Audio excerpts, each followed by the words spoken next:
बिस्मिल्लाहिर्रहमानिर्रहीम। अस्सलाम वालेकुम प्यारे दोस्तों आप देख रहे हैं डिस्कवर ओरिजिनल और मैं हूं असद। इससे पहले आप इस कहानी की 34 इकसात सुन चुके हैं। आप किस्त 35 मुलाहिजा फरमाएं। लेकिन अगर अभी तक आपने हमारे चैनल को सब्सक्राइब नहीं किया तो हमारे चैनल को सब्सक्राइब कर लें और बेल आइकन को क्लिक कर लें ताकि आपको तमाम तर वीडियोस मिलती रहें। इसके साथ ही हमारी वीडियोस को लाइक किया कीजिए और अपने दोस्तों के साथ शेयर किया कीजिए और साथ ही कमेंट्स बॉक्स में अपनी आरा से हमें मुतल्ला लाजमन किया कीजिए। आइए इस दास्तान का आगाज करते हैं। मतलब ये कि यहाँ किसी को कमरे में लाने की इजाजत नहीं है। मैंने जल्दी से कहा, गेस्ट के लिए नीचे लाउंज है, तुम्हें किसी ने रोका नहीं? बस आप रोक रहे हैं और नीचे कोई है नहीं तो रोके कहा। उसने सादगी से कहा, क्या अब मैं यहीं खड़ी रहूं? वो अंदर आना चाहती थी जबकि मैं किसी सूरत ऐसा नहीं चाहता था। हालांकि वो कोई गलत काम नहीं कर रहा था और ना ही दूर दूर तक मेरे जहन में ऐसी कोई बात थी। लेकिन अगर हुमैरा को पता चल जाता कि खातून मेरे कमरे और मेरे वाशरूम में है तो इसका जो रद्द अमल होता, इसका मुझे किसी हद तक अंदाजा था। इसलिए मैं खुद बाहर निकला। आओ मेरे साथ। हुमैरा ने सर हिलाया था, मगर बदकिस्मती से उसी वक्त रूमी ने दोबारा बाथरूम सिंगिंग का आगाज किया और हुमैरा ने सुन लिया। इसने सर्द नजरों से मेरी तरफ देखा। ये आवाज कहाँ से आ रही है? बाथरूम से। मैंने बादल नख्वास्ता जवाब दिया। और किसकी आवाज है? रूमी, मेरा मतलब है रुमाना की। ये तारक की रिश्तेदार है।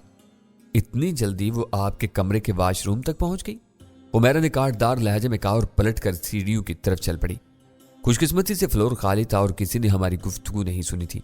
मैं हुमैरा के पीछे लपका, मगर वो बहुत तेजी से सीढ़ियां उतरकर नीचे पहुंच गई।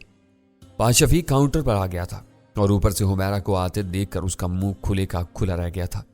उसकी परवाह किए बगैर मैंने हुमैरा का बाजू पकड़कर रोका। मेरी बात सुनो, अब सुनने को क्या रह गया है? उसी लहजे में बोली और बाजू छुड़ाकर बाहर निकल गई। शफीक ने आंखें घुमाई और बोला, डॉक्टर साहब ये क्या चक्कर है? आप इस बीबी को लाए थे? नहीं, ये खुद ऊपर आ गई थी क्योंकि आप अपनी जगह पर नहीं थे। मैंने बदमज़गी से कहा और सोचा कि अभी इसे पता चलेगा कि एक खातून और मेरे कमरे में है तो यकीन ये मुझे कमरा खाली करने का नोटिस दे देगा। मैं सोच रहा था कि इसे क्या कहूं और फिर मुझे एक बहाना सूझ गया। मैंने उसे बताया कि हमें यहाँ किसी को कमरे में लाने की इजाज़त नहीं है, इसलिए नाराज होकर चली गई। शफीक ने फिर आंखें घुमाई। होने वाली भरजाई है? मैंने सर्द आह भरी। ऐसा ही समझ नहीं, मगर अब शायद ना रहे, वो नाराज हो गई है। आप पहले बताते डॉक्टर साहब, हम हाथ जोड़ कर रोक लेते। वो बोला और मैंने सुकून का सांस लिया। मैं मना लूंगा, मैंने ऊपर जाते हुए कहा। कुछ देर हमारे साथ भी बैठे। डॉक्टर साहब, 2 दिन से आपकी सूरत ही दिखाई नहीं दी है। आप मेरा हुलिया देख रहे हैं? मुझे अभी नहाकर चेंज करना है, मैंने जवाब दिया। दोस्त यार ही नहीं छोड़ रहे हैं। मैं उजलत में ऊपर आया क्योंकि दरवाज़ा खुला छोड़ गया था और खतरा था कि कोई पास से गुजरेगा तो रूमी की आवाज़ सुन लेगा। जैसे मैं अंदर आया वो वाशरूम से निकल आई। उसने कपड़े बदल लिए थे और इस बार भी जीन्स के साथ टी शर्ट थी, मगर ये किसी कदर बड़ी थी। सर पर मेरा तौलिया लपेट रखा था। उसने हैरत से मुझे देखा। तुम कहाँ गए थे? शामत को रुखसत करने, मैंने कहा। तुम खामोशी से गुस्ल नहीं कर सकती थी? क्यों, क्या हुआ? उसने तौलिया खोलकर बाल खुश करना शुरू कर दिए। जब मैंने उसे बताया कि क्या हुआ है तो वह हंसी। अभी से इतना डरती हो? अभी से या कभी की बात नहीं है, मैंने फन्ना कर कहा। मुझे अपनी रेपुटेशन की फिक्र है। डोंट वरी, कुछ नहीं होगा, मैं खुद उसकी गलत फहमी दूर कर दूंगी। कोई जरूरत नहीं है, मैंने रुखाई से कहा। क्या तुम्हारे लिए टैक्सी मंगवाऊं? इतनी भी क्या जल्दी है भगाने की? उसने बिस्तर पर बैठते हुए कहा। कम से कम 1 कप चाय का पूछ लो। तुम बाहर निकलने की तैयारी करो, चाहे हम बाहर पी सकते हैं, मैंने कहा। नीचे हॉस्टल का मालिक आ गया है और इसने हुमैरा को चाहते हुए देखा है। वो तो शुक्र है उसने मुझ पर शक नहीं किया, लेकिन अब उसने एक और खातून को मेरे साथ उतरते देख लिया तो उसे यकीन हो जाएगा। किस बात का? यही कि मैं बिल्कुल भी अच्छा आदमी नहीं हूं, मैंने कपड़े उठाकर वाशरूम का रुख करते हुए कहा। मुझे दर हकीकत गुस्सा आ रहा था। रूमी बिला वजह मेरे साथ लगी थी। ठीक है, इसके साथ होने की वजह से मैं जान के गाहकों से बचने में कामयाब रहा, मगर वो अब भी मेरे साथ लगी हुई थी। मुझे तारिक के घर से ही उसे खुदा हाफिज कह देना चाहिए था। उसे यहां लाकर मैंने अपने पांव पर खुद कलाहड़ी मारी थी, लेकिन दुराने गुस्ल मैल कुचैल के साथ मेरा गुस्सा भी बह गया। रूमी ने जानबूझकर कुछ नहीं किया था और उसने मेरा साथ दिया था, इसलिए वो हकदार थी कि मैं भी उसके काम आता। जब मैं कपड़े पहन रहा था तो मुझ पर नदामत गालिब आ चुकी थी। मैंने सोचा कि बाहर निकलकर उसे सॉरी करूंगा क्योंकि मैंने बहुत रूखे अंदाज में बात की थी, मगर जब मैं बाहर आया तो कमरा खाली था। रूमी अपने बैग और उतारे लिबास समेत जा चुकी थी। चाहते हुए वो दरवाज़ा अंदर से बटन दबाकर लाक कर गई थी। मैंने सर पर हाथ मारा। बहरहाल जो होना था वो हो चुका था। मैंने करम को बुलाकर उसे चाय का कहा और अपने मैले कपड़े उसके सपुर्द किए। उसने फटाफट सफाई की, कूलर में ताज़ा पानी भरा और फिर चाय ले आया। चाय नोशी के दौरान मैंने मोबाइल का जायजा लिया। वो बिल्कुल खुश्क हो चुका था और ब्लोअर के सामने रखने की वजह से उसे मुसलसल गर्म हवा लगती रही थी। मेरा ख्याल था कि वो अंदर से भी खुश्क हो गया होगा। सिम डालकर बैटरी लगाई, ऑन किया तो वो ऑन हो गया। मुझे बहुत खुशी हुई थी। मैंने सबसे पहले हुमैरा का नंबर मिलाया। बेल जाती रही और उसने कॉल रिसीव नहीं की। जब उसने दूसरी बार भी ऐसा ही किया तो मैंने फिर कॉल नहीं की। तारिक की गुमशुदगी ने मुझे फिक्रमंद कर दिया था। अगर वो गौहर शाह के हत्थे चढ़ गया था तो गौहर शाह मेरी इस रहाइश से वाकिफ हो सकता था और खुद तारिक की आफियत भी खतरे में पड़ जाती। गौहर शाह और उसके आदमियों को असल नुकसान तो उसी ने पहुंचाया था। जब रूमी ने उसे कॉल की तो उसका नंबर ऑन था और वो कॉल रिसीव नहीं कर रहा था। इसे मुहूम सी उम्मीद थी कि शायद वो आज़ाद है और कहीं मसरूफ है। इसी उम्मीद के सहारे मैंने तारिक का नंबर मिलाया। पहले वो रिसीव नहीं कर रहा था, मगर इस बार उसने दूसरी बेल पर कॉल रिसीव कर ली। इसकी आवाज़ सुनकर मैंने सुकून का सांस लिया। तारिक, कहाँ हो तुम यार, और कॉल क्यों नहीं रिसीव कर रहे? तुम्हारे घर में क्या हुआ था? आराम से काके, उसने सुकून से कहा। फोन पर बताने का वक्त नहीं है। मैं कैदी समेत वहां से निकल आया था और अब एक महफूज जगह हूं। वो लोग यकीनन बाइक के पीछे तुम्हारे घर तक पहुंचे होंगे। पहले मैं भी यही समझा था, मगर फिर मुझे ख्याल आया और मैंने कैदी को चेक किया तो उसकी शर्ट के कॉलर से सिग्नल देने वाली चिप निकली। इसके बाद मैं इनके इस्तकबाल के लिए तैयार था। तुम्हारे घर में जो गड़बड़ और जो खून फैला हुआ था वो किसने किया? मैंने खुद किया, उसने जवाब दिया। 2 बंदे और आए थे, मैं इनको भी ले आया हूं, बस बंडल बनाना पड़ा था। मैं दंग रह गया। तुमने 2 बंदे और पकड़ लिए? हाँ, अब मजा आएगा, वो बोला। तुम रूमी की फिक्र मत करो, मेरी अभी उससे बात हो गई है। मैंने सुकून का सांस लिया। यार, मैंने उससे जरा रूड होकर बात की थी, अब सॉरी कैसे करूं? फोन करके तारिक ने कहा। वो भी मेरी तरह है, फौरन दिल साफ कर लेती है। मेरे पास उसका नंबर नहीं है, नोट कर लो। तारिक ने उसका नंबर दिया और कॉल काट दी। मैंने रूमी का नंबर मिलाया मगर उसने रिसीव नहीं किया। शायद वो अब तक नाराज थी। मैंने सॉरी का SMS कर दिया। अब आज का एक काम रह गया था, मुझे सरफराज को उसकी रकम वापस करनी थी। 7 बज रहे थे मगर बाहर मुकम्मल अंधेरा छा चुका था। बारिश धीमी हुई थी। मैं सोच रहा था कि रूमी यहां से कैसे निकली और शफीक की नजरों से कैसे बच गई। बेल बजी तो मैंने नंबर देखा, रूमी कॉल कर रही थी। मैंने कॉल रिसीव की। मैं सॉरी के लिए कॉल कर रहा था, मुझे ऐसा नहीं कहना चाहिए था। कोई बात नहीं, मैं मीटिंग में थी, वो बोली। मैं समझ गई थी और मैंने बुरा नहीं माना। मुझे तारिक की फिक्र थी, इसलिए तुम्हें बताए बगैर चली गई। यहां से कैसे निकली? बहुत आसानी से। मैं काउंटर से झुककर आगे गई और दरवाजे के पास पहुंचकर अचानक खड़ी हुई। वो अखबार पढ़ रहा था। मुझे देखकर चौंका तो मैंने पूछा कि इसके होटल में खवातीन के लिए जगह है? जाहिर है उसने इनकार किया और मैं सॉरी करके वहां से निकल आई। उलझा था मगर उसे चुभा नहीं हुआ कि मैं ऊपर से आई थी। तुम बहुत ज़हीन हो, मैंने इत्मीनान महसूस किया। मेरी अभी तारिक से बात हुई कि उसकी कोठी के बाहर एक गाड़ी मौजूद है और पुलिस ने उसे तहवील में ले लिया है। मैंने रिपोर्ट कराई है कि मेरे रिश्ते के अंकल को चंद जराइम पेशा अफराद ने अगवा कर लिया है, क्योंकि वो इनके खिलाफ तहकीक कर रहे थे। गाड़ी चोरी की होगी। गाड़ी चोरी की है, लेकिन बंदे तो असली है ना। पहले तारिक खुद इनसे बात करेगा और फिर इन्हें पुलिस के हवाले किया जाएगा। ऐसा लग रहा था कि गौहर शाह की कमबख्ती आ गई थी। पहले तारिक और अब उसके तवज्जुह से रूमी भी उसके खिलाफ मैदान में उतर गई थी। इंटरपोल ऑफिसर होने की हैसियत से उसका यहाँ असर और रसूख था और वो उसे इस्तेमाल भी कर रही थी। इसके बावजूद कि गौहर शाह जैसे बड़े मुजरमों पर यहाँ हाथ डालना आसान नहीं होता है। ये पेशरफ्त अच्छी थी, कम से कम गौहर शाह का नाम तो आएगा। मुमकिन है वो गिरफ्तार भी हो जाए। मैं रूमी से शाम वाली हंगामा आराई के बारे में पूछा तो उसने कहा, इसे गोल कर जाओ क्योंकि इसमें 2 अफराद मारे गए हैं और अगर हमने बात की तो हम भी मुलव्विस हो जाएंगे। मुझे अफसोस हुआ था, हालांकि वो दुश्मन थे और हमारे कत्ल के इरादे से पीछे आए थे। मैंने कहा, कम से कम 2 जख्मी भी हुए हैं। इनका पता नहीं है, लेकिन कोठी के अंदर से 2 लाशें मिली हैं। एक के सर में ऊपर से गोली लगी है और दूसरा रान के जख्म से ज्यादा खून बह जाने से मरा है। कोया एक मेरे हाथों मारा गया था और दूसरा रूमी की गोली का निशाना बना था। सर पर गोली लगने वाला यकीनन वही था जिसने मुझ पर शॉट गन से फायर किया था और मैंने बगैर देखे उस पर गोली चला दी थी। इसकी कज़ा आई थी जो मेरी अंधी गोली का निशाना बन गया। क्योंकि मुझे इस किस्म के मामलात का कोई तजर्बा नहीं था, इसलिए मैंने रूमी से इत्तेफाक किया जो कानून की मुहाफिज थी। उसने आखिर में मुझसे कहा, तुम अपनी सरगर्मियां महदूद कर लो और हुमैरा से भी कहो कि वो घर से ना निकले। गौहर शाह इस वक्त पागल हो रहा होगा और उसके आदमी तुम्हारी तलाश में होंगे। मेरा भी यही इरादा है, मैंने कहा। हुमैरा मेरी कॉल रिसीव नहीं कर रही है। वो हंसी में कॉल कर लूं, तुम्हारी तरफ से सफाई भी पेश कर दूंगी। इसकी जरूरत नहीं है, मैंने कहा, मैं खुद बात कर लूंगा। हुमैरा कॉल रिसीव नहीं कर रही थी।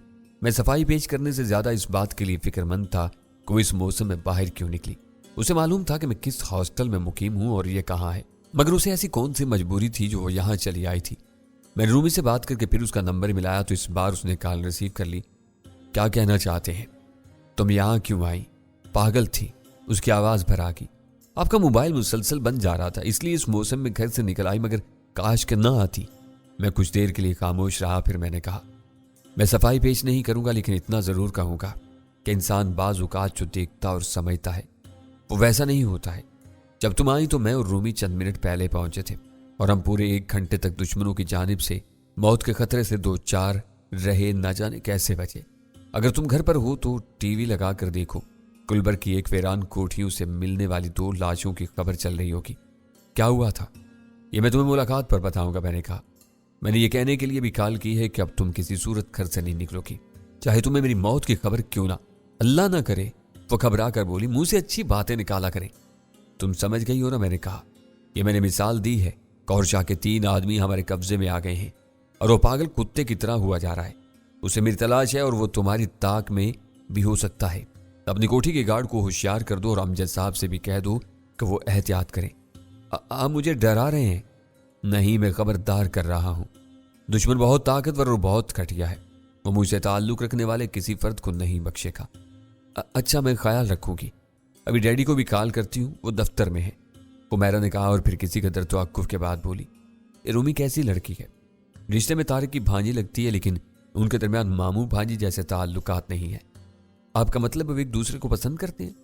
तारिक की तरफ से तो ऐसी कोई बात नहीं है, लेकिन शायद रूमी उसे पसंद करती है। मैंने अपनी तरफ से तुक्का लगाया और उसका मकसद हुमैरा को मुतमईन करना था। मजे की बात है, तारिक उसकी मां को पसंद करता था जो उसकी कजन थी और उम्र में तारिक से 10 साल बड़ी थी। बवक्त आशिकी वो सिर्फ 14 बरस का था। हुमैरा हंसी, इतनी सी उम्र में? इसके बारे में कहते हैं ना कि वो कुछ नहीं देखता, तो इसमें जाती उम्र भी शामिल है। आप ठीक कह रहे हैं, वो कुछ नहीं देखता है। उस्मानी के अंदाज में तायद की, किसी भी वक्त किसी से भी हो जाता है। तुम अमजद साहब को कॉल करो और उन्हें खबरदार कर दो। मैंने जल्दी से कहा, मैं फिर कॉल करूंगा। मोबाइल मत बंद कीजिएगा। पहले भी बंद नहीं किया था, बारिश का पानी चला गया था तो बंद हो गया था। इसे एसी के हीटर में रखकर खुश किया है तो ऑन हुआ। अपना ख्याल रखिएगा, उसने कहा, फिर हिचकिचा कर बोली, सॉरी साहब, कोई बात नहीं, ऐसी गलत फहमियाँ हो जाती हैं। जी, लेकिन मैं अपने और आपके दरमियान किसी गलत फहमी को नहीं देखना चाहती, उसने कहा और कॉल काट दी। मैं ठंडी सांस लेकर रह गया था। इसका इशारा वाज़ेह था कि वो मेरी ज़ात से रिश्ते की ख्वाहिशमंद थी। हुमैरा हसीन तरीन थी, बहुत अच्छे किरदार और पस मंज़र की हामिल थी। दौलतमंद और सुलझे हुए घराने से ताल्लुक था। मैं अपने मसाइल में उलझा हुआ था। आदिल के कातिल मेरे सामने आ चुके थे और अब इन्हें कैफरे किरदार तक पहुंचाना था। मैं नहीं जानता था कि यह काम कैसे होगा। आया मैं कानून की मदद ले सकूंगा या फिर मुझे अपने हाथ से अपना इंतकाम लेना होगा। ये भी मालूम नहीं था कि मैं बदला ले सकूंगा या खुद भी इनका निशाना बन जाऊंगा। दूसरा इम्कान ज्यादा था कि मेरा सामना चटे हुए बदमाशों और कातलों से था। रात के 8 बजे बारिश रुक चुकी थी। मुझे भूख लग रही थी और फिर सरफराज के पास भी जाना था। हैरत अंगेज तौर पर वो बहुत सुकून से बैठा हुआ था, वरना वो इस रकम के लिए जितना बेताब था उसे तो हर घंटे बाद कॉल करनी चाहिए थी। शायद अब उसे अंदाजा हो गया था कि इसकी रकम हमारे पास महफूज है और कम से कम हमसे उसे कोई खतरा नहीं है। बारिश रुक गई थी, मगर आगे इसका कोई भरोसा नहीं था। आसमान पर बदस्तूर गहरे बादल थे और हवा रुक गई थी। मेरे पास एक ओवरऑल जैसी बरसाती थी जिसे टांगों तक पहना जा सकता था और ये पूरे जिस्म को ढांप लेती थी। आम बरसाती बाइक पर कारआमद नहीं होती है, लेकिन ये खास तौर से बाइक के लिए थी। और अगर बारिश ना भी होती तो इस वक्त बाहर सड़कों पर कीचड़ का जो आलम होता, मैं वापसी तक भूत बन जाता। मैंने बरसाती निकाली, इसे पहनकर नीचे आया। रकम वाला बैग इसके नीचे था। शफीक काउंटर पर मौजूद था। डॉक्टर साहब फिर चले? उसने शिकवा किया। डिनर और एक छोटे से काम से। मैंने उसे तसल्ली दी, वापस जरूर आऊंगा इंशाल्लाह। जरूर जी, रब खैरियत से लाए। ये स्कूल बैग क्यों इस्तेमाल करते हैं? आपको तो जी जरा अच्छा सा लेदर बैग लेना चाहिए। मेरा नहीं, किसी की अमानत है, इसे ही वापस करने जा रहा हूं, मैंने कहा और बाहर निकल आया। बाइक का हशर हो रहा था। करम सफाई कर देता मगर इसका कोई फायदा नहीं था। बाहर निकलते ही ये फिर कीचड़ में अट जाती। मैं रवाना हुआ। पहले एक रेस्टोरेंट का रुख किया। गुलबर्ग में वाकई इस रेस्टोरेंट में कई बार आया था, मगर वो जमाना तालिब इल्मी और इसके बाद जब तक लाहौर में था उस वक्त की बात थी। फिर पहले पढ़ने के लिए बाहर गया और फिर जॉब के लिए चला गया। आखिरी बार शायद 5 साल पहले आया था। मुझे यहाँ के खाने पसंद थे। बहुत ज्यादा बारिश और सड़कों पर खड़े पानी के बावजूद अहले लाहौर खाने पीने के लिए निकले हुए थे और रेस्टोरेंट में इस वक्त भी खासे लोग मौजूद थे। मुझे एक छोटी मेज मिल गई। खाने के दौरान मुझे ख्याल आया कि मैं पहले कॉल करके सरफराज से मालूम कर लूं कि वो घर पर होगा या नहीं। वैसे तो इम्कान यही था कि वो घर पर ही होगा। धंधे के लिए वो अब इस इलाके तक नहीं जा सकता था, क्योंकि गौहर शाह के आदमियों ने उसे पहचान लिया था और उन्होंने गले कटवाने से पहले गौहर शाह को इसके बारे में बता दिया होगा। मैंने कॉल की मगर उसका नंबर बंद जा रहा था। शायद उसके मोबाइल के साथ भी कोई मसला था। मैंने सोचा कि ये काम निपटा ही दूं। खाना निपटा कर निकला तो 9:30 बज रहे थे और फिरोजपुर रोड साफ मिली। सिर्फ बड़े ट्रक थे जो शहर से जा रहे थे या आ रहे थे। इसके अलावा दूसरा ट्रैफिक कम था।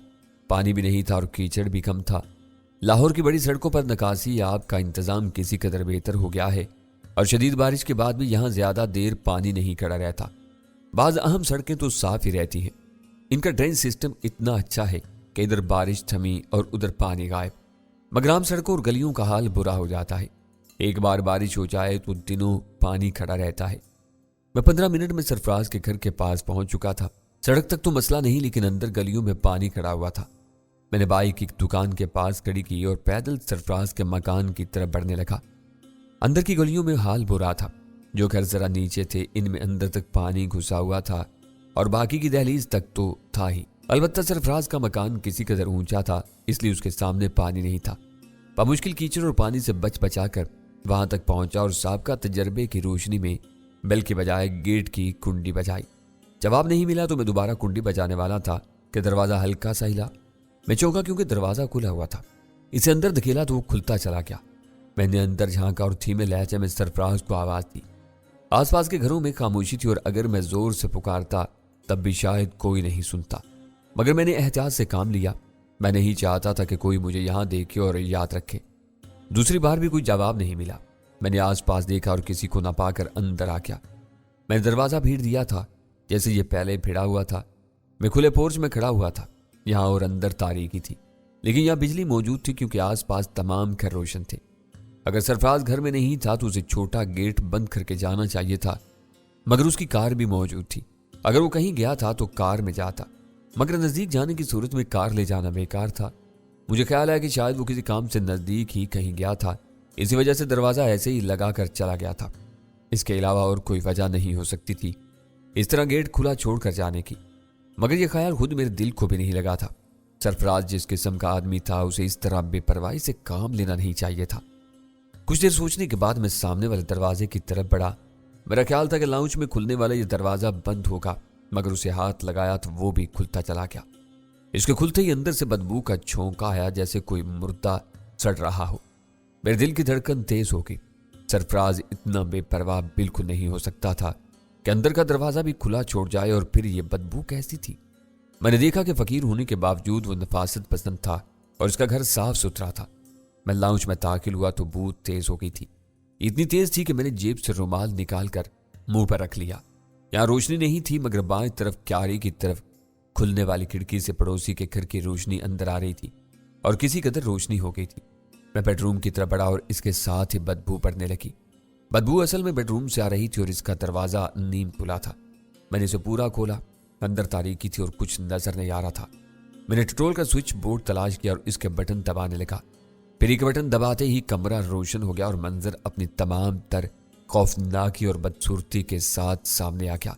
बिस्तर पर सरफराज की लाश यूं पड़ी थी कि उसका सीना गले से लेकर पेट तक खुला हुआ था और उसके तमाम आजाद साफ दिखाई दे रहे थे। कर्ब ने उसके नकूश बिगाड़ दिए थे और उसे मरे हुए यकीनन 36 घंटे से ज्यादा वक्त गुजर चुका था। तब उसकी लाश से इतनी बदबू उठ रही थी। मैं एक टुक उसे देख रहा था। मेरे लिए लाशें और उनकी बदबू अजनबी नहीं थी, मगर सरफराज से एक ताल्लुक था और उसे यूं पाकर मुझे सदमा हुआ था। इसे कत्ल किया गया था और मारने वाले ने सफाकी की इंतहा कर दी थी। किसी बड़े तेज धार आले से सिर्फ उसका सीना ही नहीं बल्कि अंदर का पिंजर भी काट दिया था और फिर सीना यूं चीर दिया था जैसे ओपन हार्ट सर्जरी के मरीज का सीना खोला जाता है। कमरा खाली था। जाहिर है कातिल अपना काम करके कब के जा चुके थे और अब यहां सिर्फ सरफराज की लाश पड़ी थी। अचानक मुझे एहसास हुआ कि मैं एक लाश के साथ मौजूद हूं और कोई आ जाता या कोई मुझे यहां से निकलते देख लेता तो यह लाश मेरे गले भी पड़ सकती थी। इससे पहले मुझे यहां से निकल जाना चाहिए था। मैं वापसी के लिए मुड़ रहा था कि किसी ने अकब से कहा, اتنی جلدی کیا ہے ڈاکٹر صاحب، آپ ہی کا تو انتظار تھا۔ میں ساکت ہو گیا، مجھے لگا جیسے رگوں میں میرا خون خشک ہو گیا ہے۔ کوئی سر سی چیز آ کر میرے سر سے لگ گئی اور پھر اس نے کہا، تھوڑی سی ڈاکٹری ہم بھی جانتے ہیں جی۔ میری گردن میں کوئی چیز چبھی اور دوسرے لمحے سے پہلے ہی میرا دماغ گھومنے لگا۔